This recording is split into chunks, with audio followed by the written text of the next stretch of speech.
esse assunto, estamos convidando a doutora Janaína Monge, psicóloga especializada em dependência química, professora de pós-graduação de vida mental na Unip e pesquisadora de dependência química em gestantes.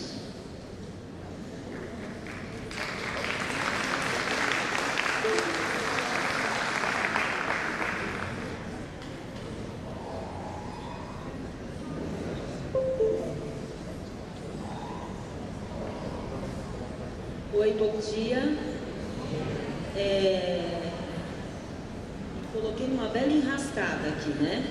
Porque assim, hoje eu estou no lugar do Dr. Eldi Lobo, ele teve um contratempo e não pôde comparecer, então eu vim aqui no lugar dele. Só que ele é um médico, psiquiatra, né? E eu sou uma psicóloga, então eu peguei a apresentação dele e mudei algumas coisas. Só que aí estou a manhã inteira escutando espiritualidade, depois dessa bela palestra que a gente teve. E aí eu olhei, pensando na minha palestra, eu falei, gente, vontade de mudar tudo isso. A minha vontade de nem mostrar minha palestra, mudar tudo. Porque aí lembrei muito do tempo mesmo de trabalho, né, com as gestantes. E uma coisa que eu acho que é muito importante a gente estar falando, é que a base de tudo isso, né, do trabalho de dependência química, realmente é o amor. E se a gente não gostar da dependência química, eu acho que nem adianta a gente começar a trabalhar com isso, né? E trabalhar com gestante, mais complicado ainda, porque como o doutor acabou de falar, a gente não sabe lidar realmente. Vamos parar de se sentir raiva, vamos parar de sentir angústia, vamos parar de sentir todo esse tipo de... Esse daqui devolve? Vamos parar de ter esse tipo de sentimento. Elas chegam muito mais acentuadas com esses sentimentos e a gente tem que aprender a lidar com tudo isso. Pensando na palestra do doutor, ele falando bastante de prevenção, então eu vou estar também trazendo algumas coisas de como a gente trabalha com essas gestantes, que vêm com a dependência química, que vêm com sintomas de abstinência muitas vezes, e o quanto que isso atrapalha, né, a questão do feto, a questão do bebê, tá? Então tem algumas coisas que eu vou estar colocando aqui para vocês, mas que eu vou estar passando do slide, que eu acho que já foi passado. Então eu vou tentar fazer aqui o melhor que eu posso, tá bom? Vamos lá.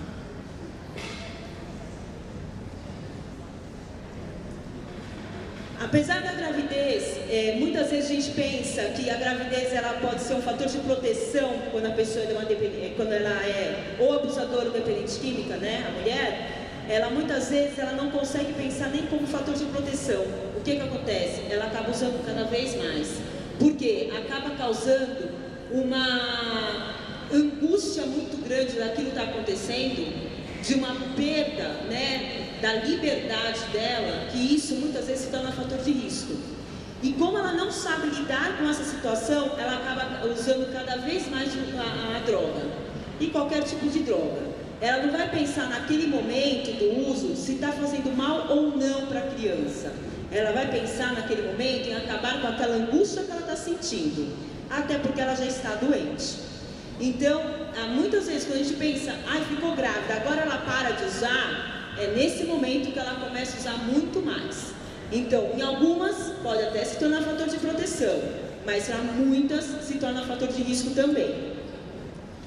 O uso pode levar ao comprometimento, né, e por vezes irreversível, da integridade física, da saúde, não só da mulher, mas também como do feto. E investigar, o que é importante a gente investigar, como acabou de falar, o consumo de drogas dela, fazer um histórico do uso, a quantidade, com quantos anos, qual que é a droga de preferência, se conseguiu ficar algum tempo com abstinência, como que foi essa recaída, fazer um histórico de vida dessa gestante, para a gente tentar trabalhar alguma coisa nesse momento, para ela se manter abstinente.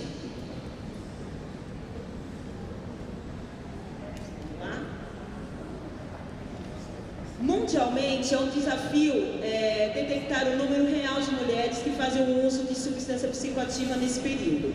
Existem alguns exames toxicológicos, já foi falado também no começo, né? E os dados de prevalência do uso de substância na gravidez variam entre 0,8 Como acabaram de falar também, é muito complicado mesmo quando o ginecologista pergunta, né? Você faz uso de droga?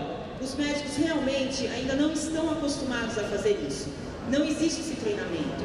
Quando eu trabalhava na instituição com gestantes, já era mais focado, né? Porque como era um trabalho contra gestantes dependentes químicos, então o nosso foco era esse. Quanto tempo você usa?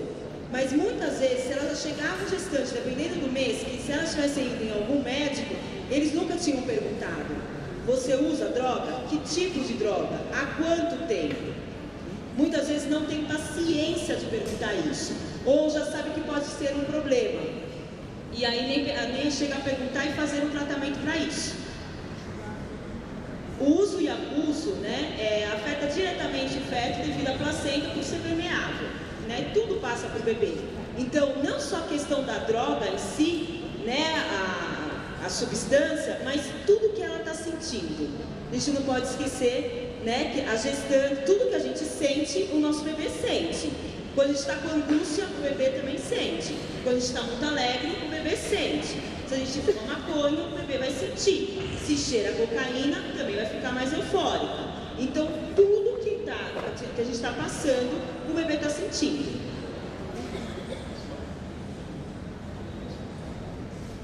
A epidemiologia, né, no álcool, 33% que consumiam o álcool, 17% durante toda a gravidez continuaram bebendo e 16% mais ou menos até a confirmação da gravidez. Então, 33%, 16% pararam depois que descobriram o uso a gravidez, na verdade. O tabaco, 25% continuaram fumando durante a gestação. Maconha, mais ou menos 4,5% durante o terceiro trimestre, e cocaína e crack, 2% durante o terceiro trimestre. É grande a quantidade, se for pensar.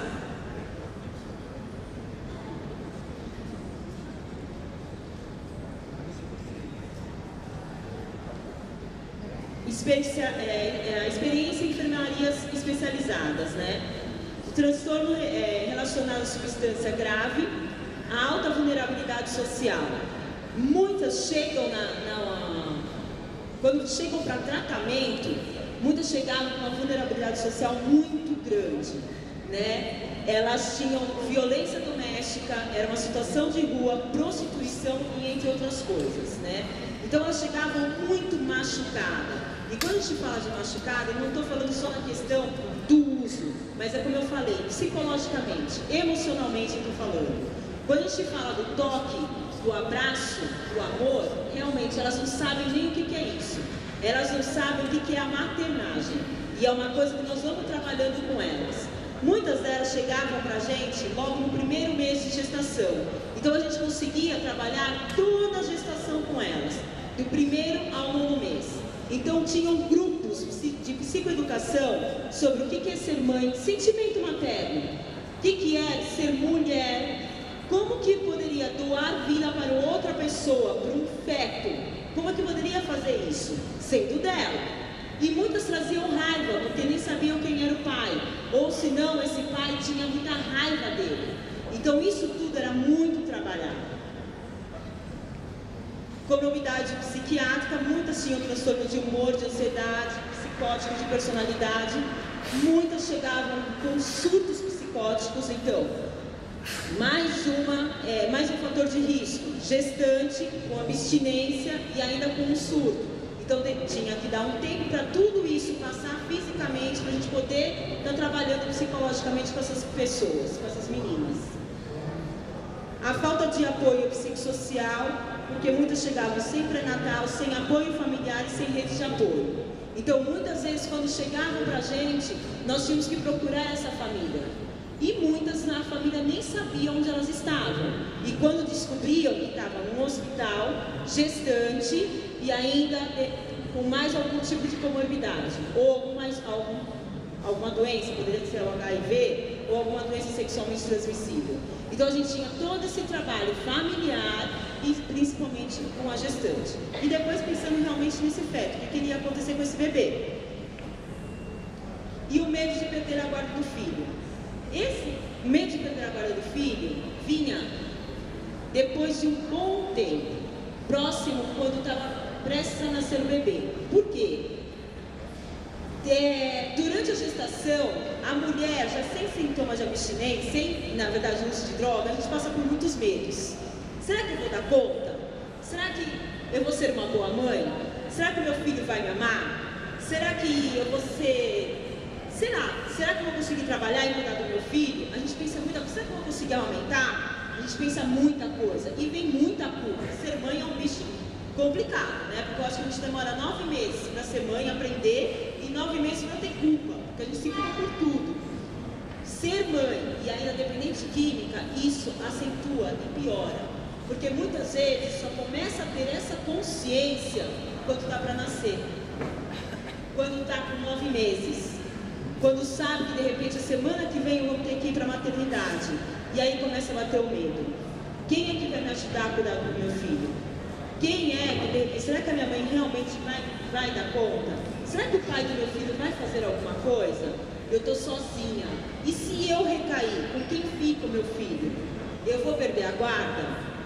Se eu sou uma usuária de droga, então eu perco minha guarda? Começam a vir dúvidas e medos muito grandes. E muitas vezes isso gera uma abstinência muito grande. E aonde quem sofre é a mãe e o bebê. Nesse momento, a gente tem que ter a terapia assim do abraço, a terapia do acolhimento. Porque muitas vezes não é com técnica que a gente ajuda essas pessoas. Realmente é com um abraço, é explicar, é psicoeducação. Jamais julgar. O que acontece muitas vezes na equipe de saúde, quando as pessoas não estão preparadas para trabalhar com dependência química, é o julgamento.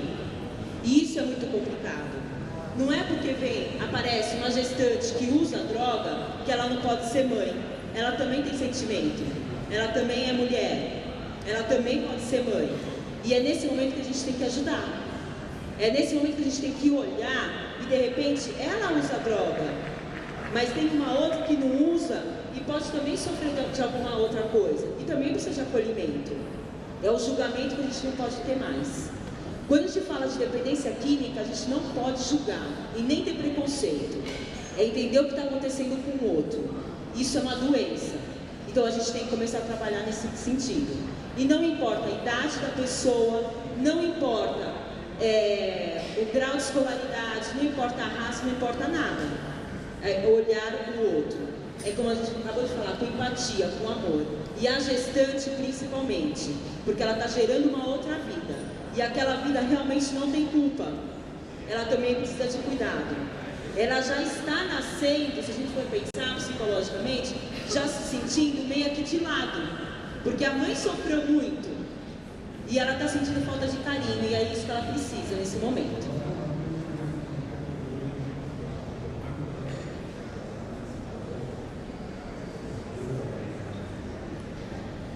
É impactado não apenas pela substância, mas também por toda a violência e vulnerabilidade social da mãe. Foi como eu falei agora. Consequências do desenvolvimento não estão relacionadas apenas na substância, mas no todo que essa pessoa vive, no todo que essa família está inserida, no todo que esse bebê vai estar inserido.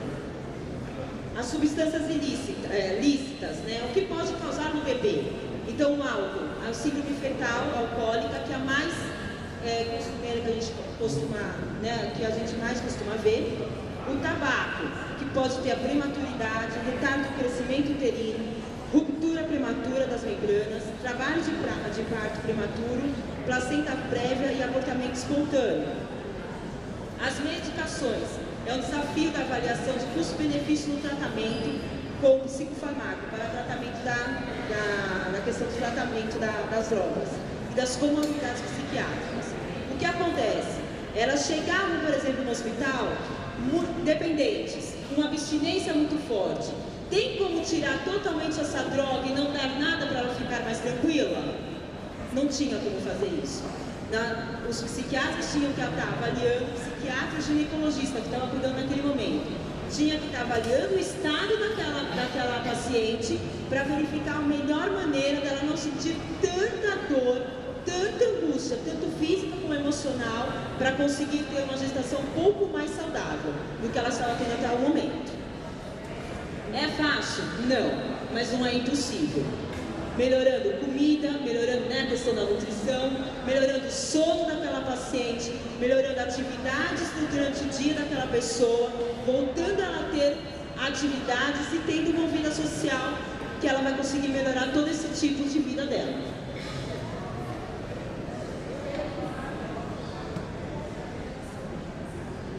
Substâncias ilícitas, a maconha é a droga mais utilizada hoje durante a gestação. Na verdade, assim, a maconha está sendo mais usada pelos jovens, pelos adultos e pelas gestantes também, que é a calma, né? Ela causa a restrição do crescimento fetal, causando retardo no desenvolvimento do sistema nervoso, distúrbios neurocomportamentais, má formação congênita, prejuízo no sistema cardiovascular e gastrointestinal. E a cocaína e o crack, que é o parto prematuro, placenta prévia, abortamento espontâneo e retardo do crescimento intrauterino.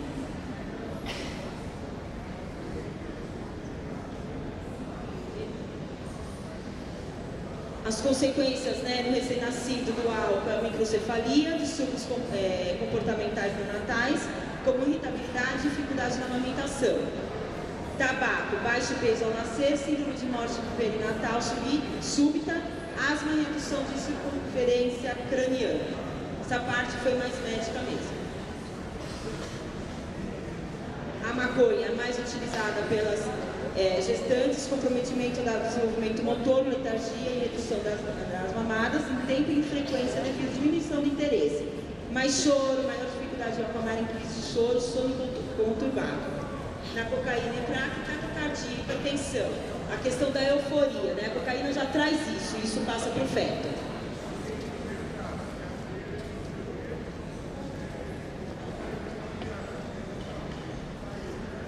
Eu acho que aqui a síndrome da abstinência realmente fica mais para a questão médica, né? Eu posso até ler aqui para vocês, mas assim, para explicar, fica uma coisa, eu não vou saber explicar direito para vocês. O que eu sei realmente é a parte mais psicológica e de atendimento das gestantes e o quanto que é complicado tudo isso.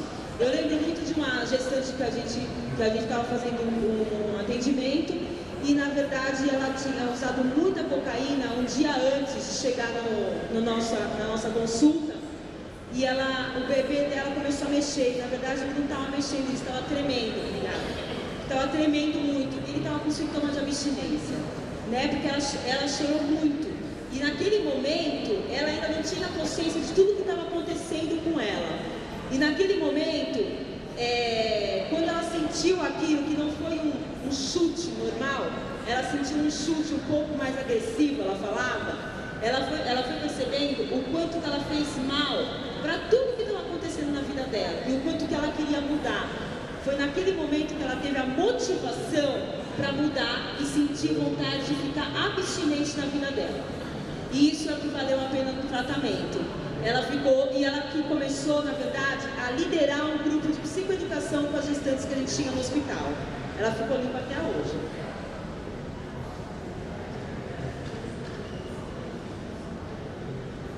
Vou passar isso aqui. Vou falar da prevenção.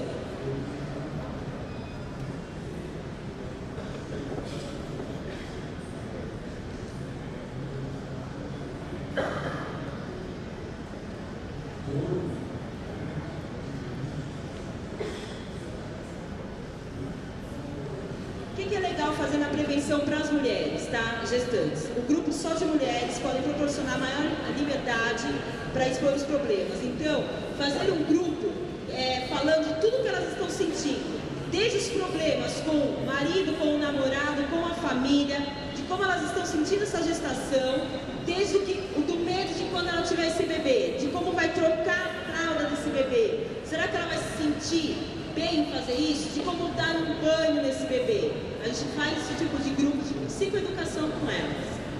Rastrear violência doméstica e violência com parceiros íntimos, né? É importante que a gente visualize como é que está sendo dia a dia e se tem violência, se ela corre risco e se esse bebê também corre.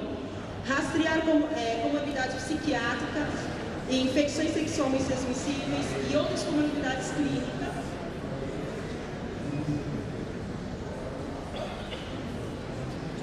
E para gestantes, o protocolo da Organização Mundial da Saúde, eles fazem um rastreio de intervenções breve, perguntar sobre todo o histórico de consumo, que é como eu tinha explicado, aconselhar a gestante a interromper o consumo. Nunca a gente vira para ela e fala assim, para de usar, pelo amor de Deus, a escolha é dela.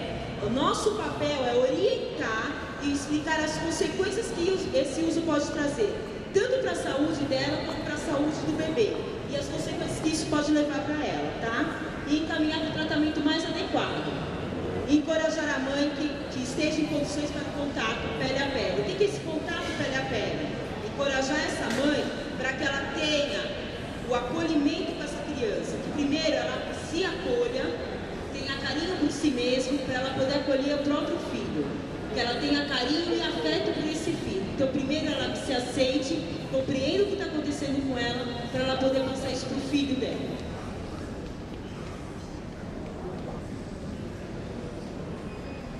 A avaliação da gestante deve ser tomada de forma compreensiva e individualizada, nunca sempre julgada e ter preconceito.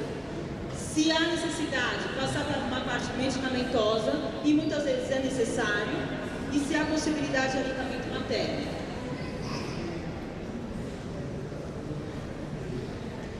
Priorizar sempre a prevenção para reduzir e cessar o consumo de uso de droga, garantir o acesso à prevenção e a serviços de tratamento, sempre encaminhar para algum tipo de tratamento. Não é porque ela ficou abstinente e teve filho que parou o tratamento. Não.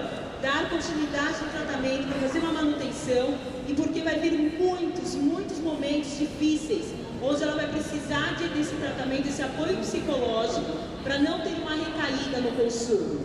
Porque aí, assim, para fortalecer esse vínculo materno, que isso vai ser importante.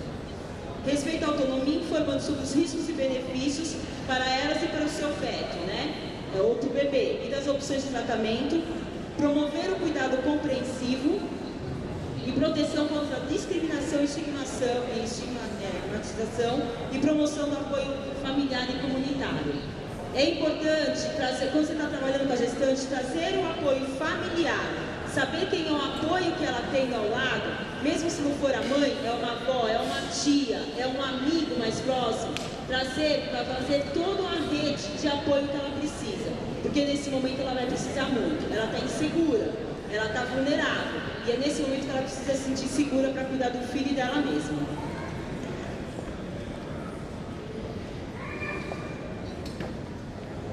Aqui eu trouxe o aplicativo, tá bom? Trouxe o aplicativo do Serviço da Arma, que muitas estão usando, e é da Vida Mental também, né? Do Vida Mental que trabalha. E abaixa o aplicativo e aí eles estão trabalhando junto com as mães que querem parar de fumar. E eles vão dando dicas para parar de fumar. Já estou finalizando. Vou passar, né? E o aplicativo que pode passar no App Store. Leitura da Maconha, do Eude, que era o palestrante de hoje. A pós-graduação da Vida Mental. E aqui os